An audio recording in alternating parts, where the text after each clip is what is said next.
Assalamualaikum warahmatullahi wabarakatuh.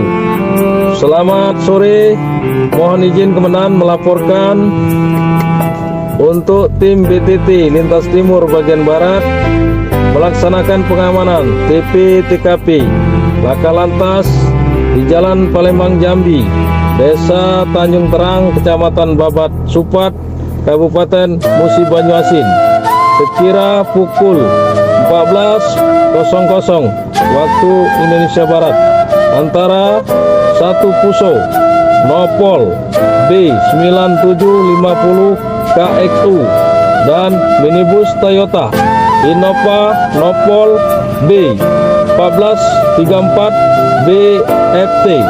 Untuk korban, satu orang meninggal dunia. Supir Innova sudah dievakuasi ke Puskesmas Tanjung Terang.